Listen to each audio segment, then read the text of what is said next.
It's 1, it's 2, it's 3, it's 4, it's 5 lights, and they are a go. The drivers here, they are. Sphere Cookie getting a fantastic start, actually. So does Mike David, actually, coming up on the inside line, coming up into turn 1.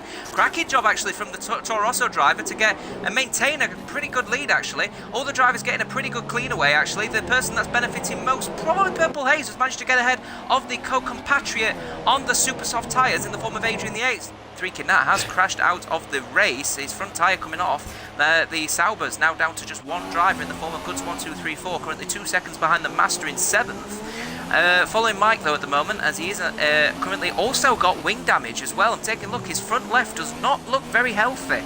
So I think we've also got the leader also with wing damage.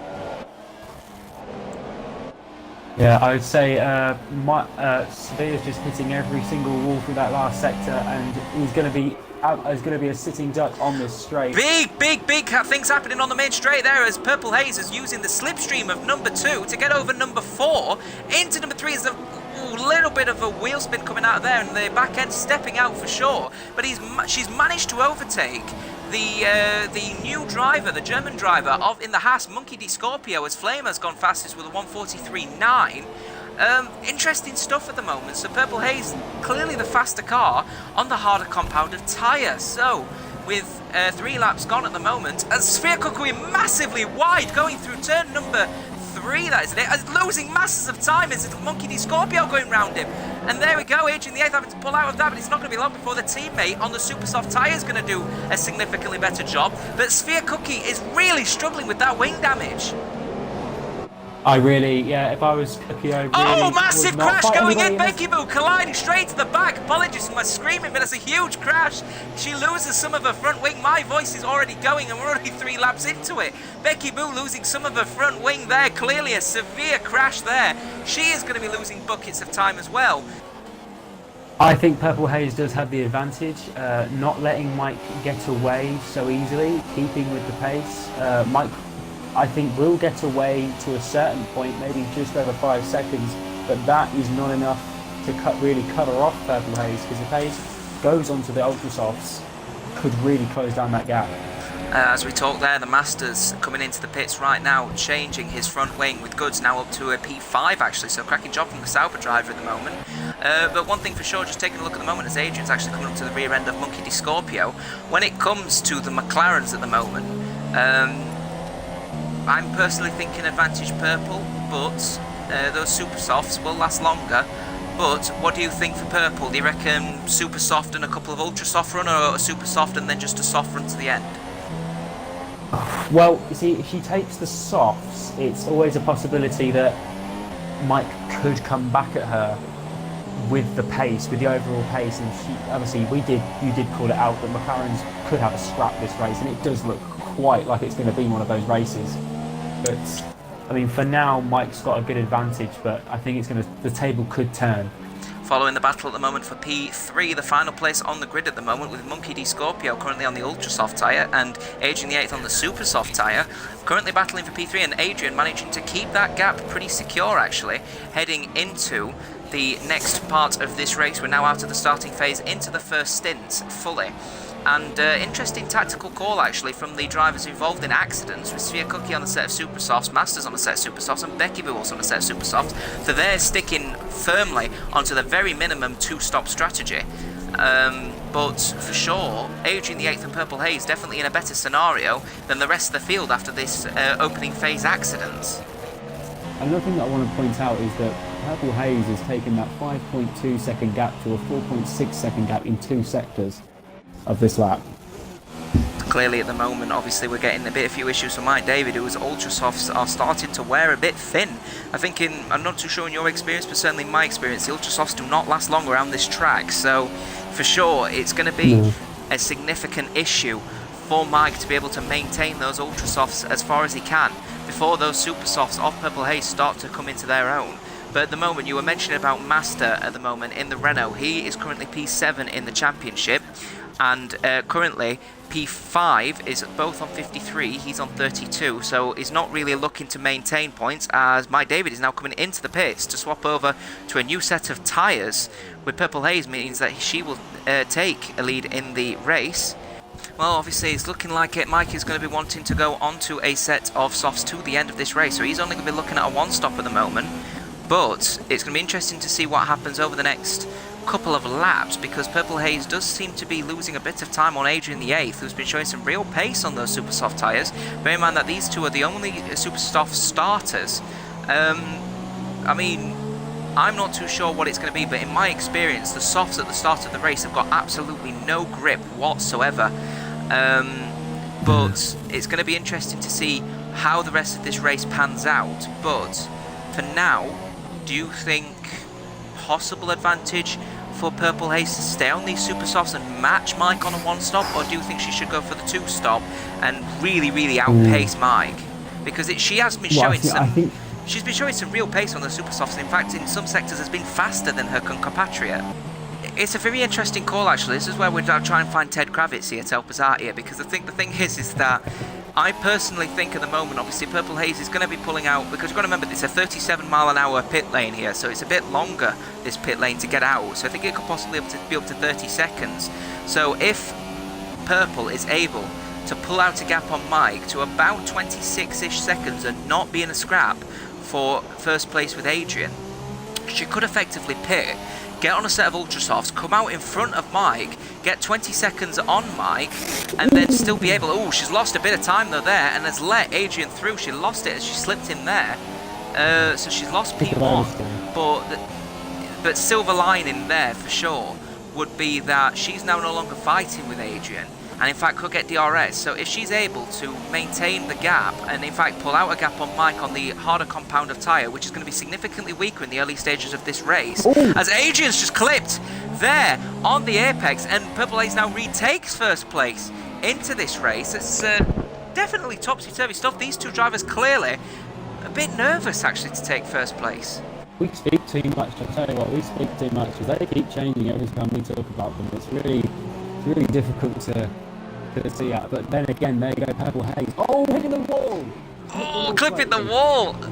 They're clearly very nervous to try and keep first place at the moment. There's clearly some issues for the front runners, but every time Purple is making these mistakes, Mike David is more and more getting into the session. 21.5 seconds the difference now, 22 seconds from the lead.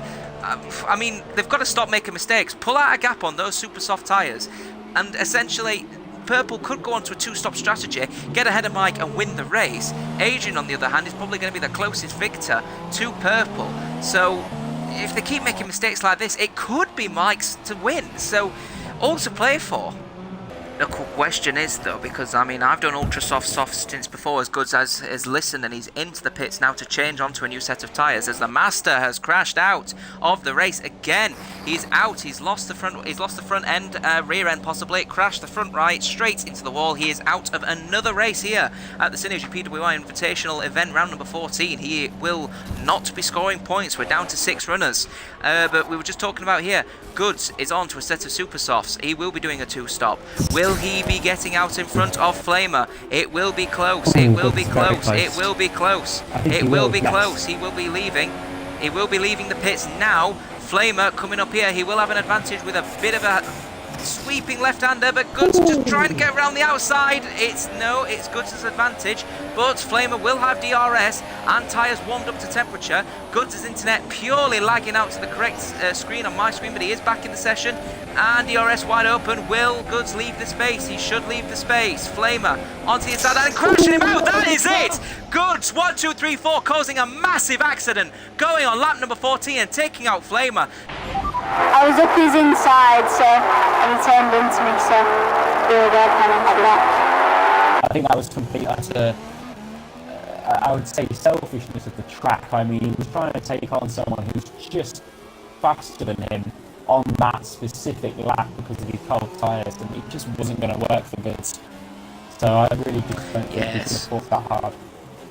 Yes, unfortunate situation there for the number 12 driver of Goods 1, 2, 3, 4, causing potentially that accident. But the number 53 driver of Flamer is out of this race on lap number 14. But we're here for lap number 15 as we are watching Mike pull a lead of about 4 to 5 tenths a lap on his teammate Purple Haze, also on the soft tyres to the end of this race. You were talking though, we were talking about strategy earlier, and the thing is that obviously Mike was on the ultra soft tyres and came onto the super softs around about lap 9. Meanwhile Purple Haze came on, what was it, about lap 13ish? So as little as that might be considering they're on the harder compound, towards the end of the race if they're on the one stop, Purple Haze is going to be the significantly faster car, as will Adrian. But as we're talking about goods, he's actually in the middle of the two McLarens. Will he hold up Purple Haze more than he needs to? Will he be in the way? Yeah, it's a very good issue actually, because as I mentioned beforehand, Goods 1, 2, 3, 4 did end up in a situation which led him to getting a penalty for not letting blue flags come through as Purple Haze skips that corner, gets a 3-second time penalty for multiple warning. Oh, she's out! Oh, she's out! Big crash going through there. That's a huge incident for the McLaren driver of Purple Haze. She will not be getting any points whatsoever in this session. This rate, she will be on 108. Mike David will take full, well, let's be honest, full sort of positivity, I guess, and full control of the table of the championship with 121. The difference in the table will be 13 points. That is, I mean, that's one of the most horrible things you see when someone's fighting for the lead of the championship and they go out towards the end of the race and they're really showing promising pace with what they're doing, and it's just horrible to see. She got the penalty, that would have put her off because she had to read it and saw it and thought, oh, I've got a penalty, and then that would have put her off through that whole entire sector, and there you go, it pays the price. It's not nice to see. We're now on to the F1 2018 boards as he comes through the DRS straight. It's Goods 1, 2, 3, 4, maintaining third place at the moment by at least 44 seconds. The closest people to any kind of battle at the moment is Mike David and Adrian the 8th, both in the McLaren and the Toro Rosso, and 10 seconds difference and gaining Mike David. So looking positively like it is going to be Mike David's win, and good retribution for him crashing out at Italy. Yeah, it's just one of those things where you just see it, and I mean, there's a 10-second gap between Mike and Adrian. There's a one whole lap against Adrian and Goods, and Becky, I think she had an opportunity, but there's still an opportunity there. Goods can mess up at any moment. It's one of those things. But it's going to be Becky interesting. Really does look like it's out. It's going to be interesting to see how the tyres develop as well, because we're now coming up now to the final couple of laps. We're on the penultimate lap here at the Singapore Grand Prix SynergyPWR People's World Racing Invitational event, round number 14, and you can see Mike David's tyres degraded to hell. His front right is really, really poor at the moment, and you compare that to Adrian's tyres, they're looking a bit fresher. Yeah, it's really difficult to know now, because you can see blistering on someone's tyre, but that doesn't necessarily mean that they're struggling, because it takes quite a bit of a while for the blistering to take its full effect, which means that there's always that chance that it looks like it's blistering, and you could say, oh wow, they're losing time, but it could just be driver error. You never know with these kinds of things, and there's always that chance that blister, yes, it could come back to hurt you hard, and it is one of those things that's very unfortunate that happens to drivers in real life and on the game. And I mean, it looks very, very easy to judge with that kind of thing, but sometimes there's always that person that comes out of the blue with the blistered tyres that does some really good lap times. Taking a look though at Mike David, who is starting their very final lap here at Singapore on, I think quite blistered front right tyres, and the front left not showing too much help either. Bearing in mind simulation damage means 75% or above are extreme territory for punctures. If his tyres are significantly bad enough, he could puncture. Oh, they do look. I mean, I was in a race. I'll explain. I was in a race, and I put myself to lean towards the end of the race to save my tyres, and the other driver managed to try and get away with it, and he was about 20 odd seconds in front of me in Mexico, and I thought he was just going to win the race. He got a puncture on the final corner, and not final corner, but through the S section, and I started catching up to him through the final corner. I overtook him to get third place on the podium, and I took it away from him just from that. Yellow's waved in sector 2 as Adrian has crashed out of the race. Oh, he's gone! Big crash happened there. Yeah, I lost concentration. Sorry. He's completed 95% of the race, and Adrian will be finishing on the podium in second position for completing it, and therefore it will be Mike who takes the top step. Congratulations to him and McLaren Honda, and the champagne's being spread. We'll take a quick look at the timing before we wrap it up here today. Yeah, I think that was a great race. I think that was something to watch, and as I said it was going to be. And oh wow, Goods hasn't got a penalty, so Becky Boo has got 8 seconds added. So in the end, she finished. In the end, she finished 39, wasn't it? Was it 8 seconds? Is that? Yeah. So dear, so she finished something like 40-something seconds behind. So the only possibility of Becky getting third place is that if Goods gets disqualified, if it is deemed that he definitely took Flamer out on purpose. We'll have a look. But overall, cracking race across the board. There's your final results. Thank you for everyone tuned in today at the SynergyPWR People's World Racing Invitational round number 14, and we'll see you next week in Russia. Bye bye for now. Thank you very much, Lethal. Bye bye.